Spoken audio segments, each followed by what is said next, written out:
اگر کوئی شخص یہ کہے جیسا کہ طارق جمیل صاحب نے، جو پاکستان کے ایک فی الحال مشہور مقرر مانے جاتے ہیں، میری نظر میں وہ عالم نہیں بلکہ جاہل اور اجہل ہے، اس لیے کہ ان کا یہ اسٹیٹمنٹ کہ صرف قرآن اللہ کی کتاب ہے، باقی کتابیں اللہ کی نہیں بلکہ آسمانی کتابیں ہیں۔ معاذ اللہ۔ پہلے نبیوں پر کتابیں آئیں، وہ آسمانی کتابیں تھیں، اللہ کا کلام نہ تھا۔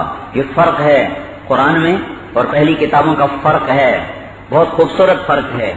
ان تورات آسمانی کتاب ہے، اللہ کا کلام نہیں ہے۔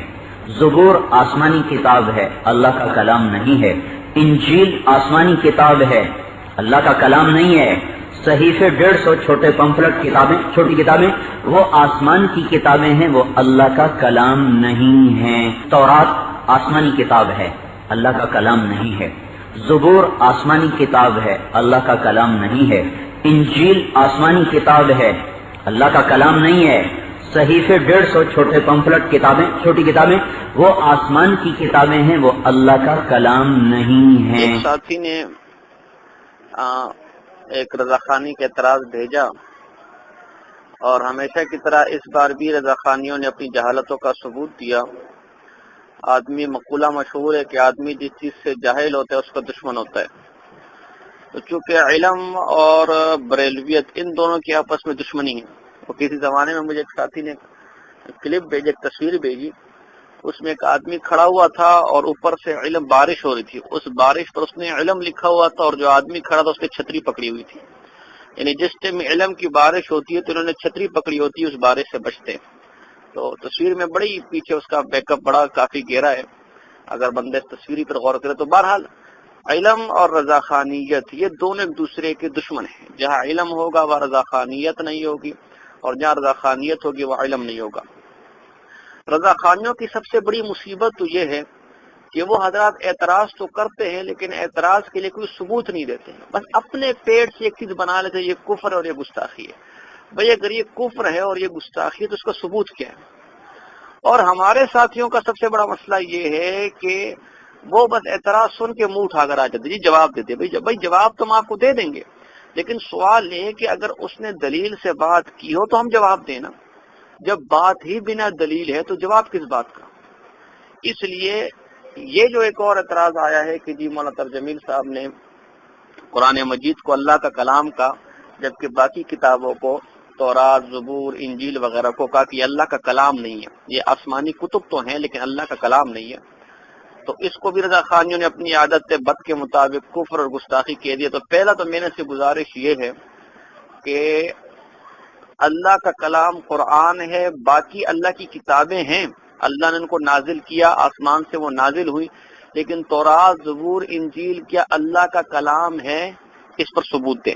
پہلا مطالبہ میرا یہ ہے۔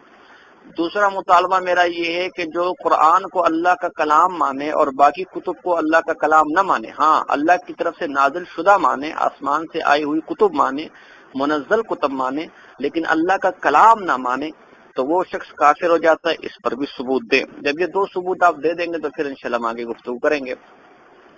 رہی بات مولانا طارق جمیل صاحب کی، تو وہ بالکل ٹھیک کہہ رہے ہیں۔ چنانچہ مستد امام احمد کی حدیث ہے کہ القرآن کلام اللہ وقد خرج منہ، کہ جو قرآن ہے وہ اللہ کا کلام ہے اور اس کا ظہور بھی خرج منہ، اس کا ظہور بھی اللہ ہی سے ہوا، جو اس کی شان کے لائق ہے۔ یہی وجہ ہے کہ معتزلہ اور اہل سنت کے درمیان مشہور اختلاف برپا ہو گیا تھا کہ کیا قرآن مخلوق ہے یا غیر مخلوق ہے۔ تو اہل سنت نے یہ کہا کہ چونکہ یہ اللہ کا کلام ہے لہذا اللہ کا کلام اس کی صفت ہے، لہذا جس طرح وہ قدیم ہے اس کی صفات بھی قدیم ہے، اور مخلوق ہونا یہ تو حادث ہونے کی علامت ہے، اس لیے قرآن یہ مخلوق نہیں ہے بلکہ غیر مخلوق ہے۔ تو اس سے یہ بات معلوم ہوئی کہ اللہ کا کلام صرف اور صرف قرآن ہے، باقی کتب اللہ کا کلام نہیں ہے۔ اس لیے اگر باقی کتب تورات، زبور، انجیل بھی اللہ کا کلام ہوتا تو یہ اختلاف ان کے متعلق بھی ہوتا، لیکن آپ کتب عقائد میں کہیں بھی دیکھ لے یہ اختلاف دیگر کتابوں کے متعلق نہیں ہے بلکہ صرف اور صرف قرآن مجید فرقان حمید کے متعلق ہے۔ دوسری بات یہ کہ علماء اہل سنت کی جتنی بھی کتابوں کو آپ دیکھ لیں یا عرف میں آپ جتنا بھی دیکھ لیں تو وہاں تورات، زبور، انجیل کے لیے کہیں بھی کلام اللہ کے لفظ استعمال نہیں ہوئے، بلکہ کتاب اللہ کے الفاظ استعمال ہوئے، کتاب کے الفاظ استعمال ہوئے، جبکہ قرآن وہ واحد اللہ کی کتاب ہے کہ جس کے لیے کلام اللہ کا لفظ استعمال ہوا، یعنی اللہ کا کلام۔ اس لیے ہمارے نزدیک یہی ہے کہ قرآن یہ اللہ کا کلام ہے، اس کا تکلم خود اللہ نے کیا، اس کا ظہور خود اللہ سے ہوا۔ ہاں باقی کتابوں کا تکلم اللہ نے نہیں کیا، اس کا ظہور ان سے نہیں ہوا، وہ آسمانی کتابیں ہیں، وہ اب کس طرح اس کا ظہور ہوا تو ہو سکتا ہے اللہ نے اپنے کن ارادہ کیا اور کن کا، اور اس کن سے ان کا وجود ہو گیا ہو، لیکن اس پر تکلم نہیں ہے، وہ اللہ کا کلام نہیں، اللہ کی کتابیں ہیں، آسمان سے نازل ہوئی ہیں، وہ اللہ کی کتابیں ہیں، اللہ کا کلام نہیں۔ جو جس پر صفت تکلم کا ظہور جس سے ہوا، جس کتاب سے متعلق ہوا، وہ قرآن مجید اور فرقان حمید میں ہے۔ چنانچہ قرآن میں بھی اللہ کی تمام کتابوں میں سے صرف اور صرف سورہ توبہ آیت نمبر 6 میں قرآن مجید کو اللہ کا کلام کہا گیا، کلام اللہ کہا گیا، اس کے علاوہ کسی کتاب کو، تورات، زبور، انجیل کو اللہ کا کلام نہیں کہا گیا۔ ہاں اس سے یہ مراد ہرگز نہیں ہے جیسا کہ ان جاہل رضا خانیوں نے مراد لی ہے کہ شاید تورات، زبور، انجیل یہ اللہ کی کتابیں نہیں ہیں، معاذ اللہ، نہیں، یہ اللہ کی کتابیں بھی ہیں، اور انبیاء پر ان کا نزول بھی ہوا، آسمان ہی سے آئیں، لیکن یہ اللہ کا کلام نہیں ہے کہ اللہ نے تکلم کر کے، اللہ سے جن کا تکلم، صفت تکلم کے ظہور سے جو وجود میں آئی ہوں، وہ نہیں ہے، وہ صرف قرآن مجید، فرقان حمید کو یہ اعزاز حاصل ہے۔ اگر مولانا کی یہ بات غلط ہے تو رضا خانی حضرات قرآن و حدیث سے، جیسے کہ ہم نے ایک حدیث پیش بھی کر دی کہ صرف قرآن کو حدیث کے اندر کلام اللہ وقت خرج منہ کہا گیا، کسی اور کتاب کے متعلق، تورات، زبور، انجیل کے متعلق۔ اب اگر رضا خانیوں میں غیرت اور جرت ہے تو وہ قرآن اور حدیث سے اور علماء اہل سنت کی کتب سے یہ بات پیش کر دیں کہ تورات، زبور، انجیل بھی اللہ کا کلام، کتاب نہیں، کتاب کی ہم بات نہیں کریں، اللہ کا کلام ہے، اس سے اللہ سے ان کا ظہور ہوا، صفت تکلم ان پر ہوا، اللہ نے ان کا تکلم بھی کیا، اور جو ان کو اللہ کا کلام نہ مانے، ان کے ساتھ اللہ کے صفت تکلم کا ظہور نہ مانے تو وہ کافر ہے۔ یہ سوال انشاءاللہ تا قیامت ان جاہل رضا خانیوں کے سر ہمارے سر رہے گا، دیکھتے کب ان کو غیرت آتی ہے۔ اب ذرا یہاں ان کے گھر کا گند بھی دیکھ لیں، اگر ہر منزل شدہ کوئی اللہ کا کلام کہتے ہیں کہ اللہ نے اسے تکلم بھی کیا، تو یہ میرے پاس ان کی مشہور و معروف کتاب مقابیس المجالس، ان کی مستند ترین کتاب مقابیس المجالس ہے، اس کا صفحہ نمبر 491 ہے، 491۔ اس میں ان کا پیر لکھتا ہے کہ راگ کا موجد کون ہے، یعنی جو گٹار وغیرہ ساز نہیں ہوتے راگ، اس کا موجد کو بنانے والا کون ہے۔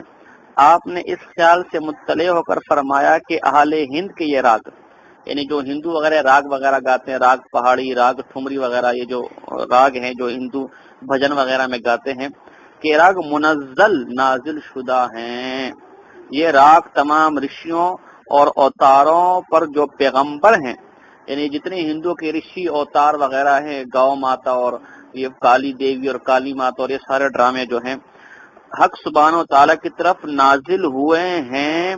چنانچہ وید میں جو ایک نازل شدہ اور آسمانی کتاب ہے، راگ اور رقص کے نزول کا ذکر ہے۔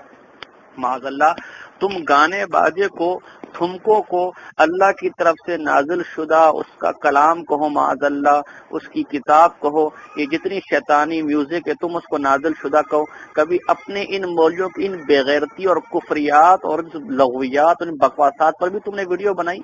یہ کہ اتنی کھلی منافقت نہیں ہے کہ اگر علماء دیوبند صحیح بات بھی کہ تمہاری پیٹ میں کیڑے اچھلنے لگ جاتے ہیں، اور تمہاری اپنی کتابوں میں اتنے بڑے بڑے کفریات پڑے ہوئے ہیں، لیکن کسی رضا خانی بے ایمان کو یہ جرت نہیں ہوتی کہ ان کفر کو زبان پر لے کر آئے۔ لہذا اگر کسی میں جرت ہے، کوئی مرد کا بچہ تم میں پیدا ہوا ہے، تو ثابت کرے کہ ہندوؤں کے راگ وغیرہ معاذ اللہ، یہ گانے باجے، یہ نازل شدہ آسمانی کتابیں ہیں، لعنت ہو اس عقیدے پر۔ وما علینا الا البلاغ المبین۔